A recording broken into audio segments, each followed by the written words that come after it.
Ole Francis Ralte hian ka lung ti le tak mai hla pakhatran request chu chu khopui moi ti khania a phua tu ro ding lian an thiam takina sa a tin arlal biak sangan thiam tak mai na salar boka tra tak mai ania hela hi kan pian thir tir lai velin bial ke tripi conference a not van lai phaya power and electricity department ka tholain zai turi minun ruat ve tlat maya bial ke tripi ruai tu ten fel ema ke ni love song lir sa thin kha kanan pian thar khan bial ke tripi conference a zai turi min ruat ve tlat maya ka vazaya ke tripi member ma de kan la zai ngai lawa zai dan po kan thre lawa action po ka thiam lawa alo phar kwal vel na sa khop maya tun nu ka ngai tu le hen a ka zak ril ro em maya ma sela bial ruai tu te chunga ka lo ma thun thleng hian bial ke tripi conference ka lo zai ve rim ka kalom le ni kum sang ni le pakhat bor vel khani ta ome kan sana turki hi e ki ani dona plus 4 chuan not khatten kan san lenga g flat te bon kan sale don ni thiam angin kan sa ve dona ni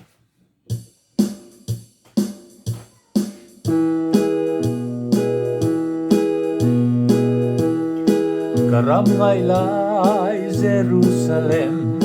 wai na chuzi na pi aram ki lungai riang vai re thei fa te en tho na ram ki chun le zan re na om ngai lo ro pui na en ve ramani mangai na lum ne man kata abuat sai ram o kopui moi mangai tu kim na ram tu mita mulo veram no mel en vel ram moi chu ram ka sak tua lai lenten he ko vel ram re hingai lo veram no liam tu kha fakin ne la la moya sa garum na thaler trang hianin rang lo la lam tu lam ka tira o ka ngak le khopui moya ka chen ve hun tur chu kadam lai ni atla khunin veram no liam tu kha fakin di dang lang van khi changin ne na la ka sang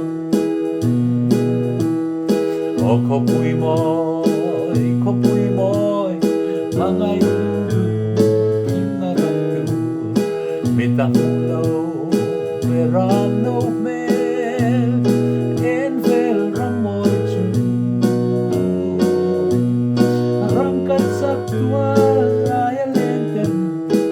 Eko veram re hingai lovin veram no liam tu kha fakin ne na la moyan sa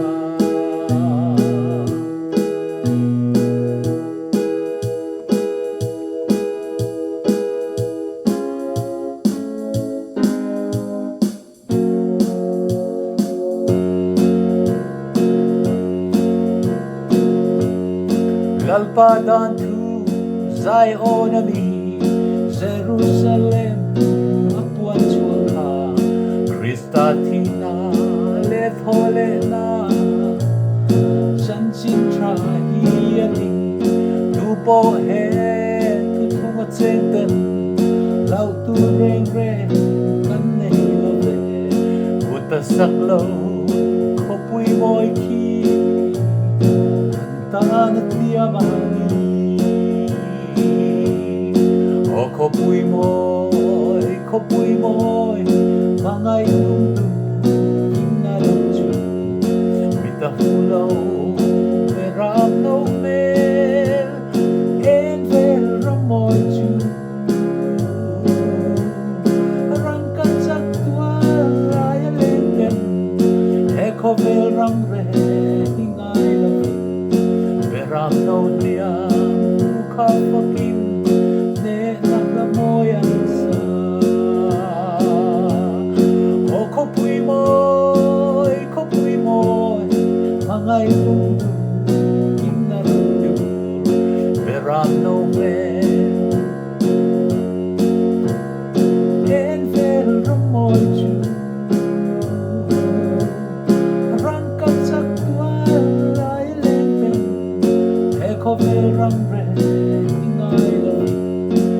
beram no liam kha fakin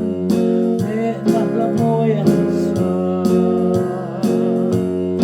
beram no liam kha fakin ne na la moyan sa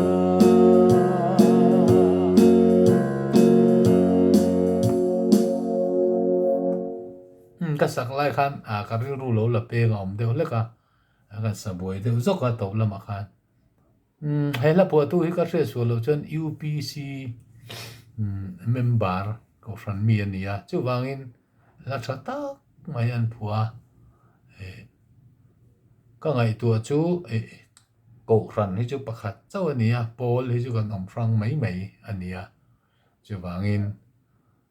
ko ran le pol ti ve la buai kha chu pathian thu khan kan la chiang to chia lo te po ni mai the ya ti khan ke po presbyterian pa kania UPC pa la po ka dwe me ka tiang kha kharau thiang him chu mun khatani ti kha kari ruwa lo langa tin ne na hlamo yan sa ti lai tak at thunon top kha ne na ani wang khan ke chon ke maril ruwa hian ne na hlamo yan sa ti kha ka du dewa ne na han ti ai khan amara chu ne na ti po kha moi tho wa la ania beram no liam tu kha fakin ne na hlamo yan sa ti kha ka du deu zo khani do tok potang Francis Ral te in aron request lom om hle ni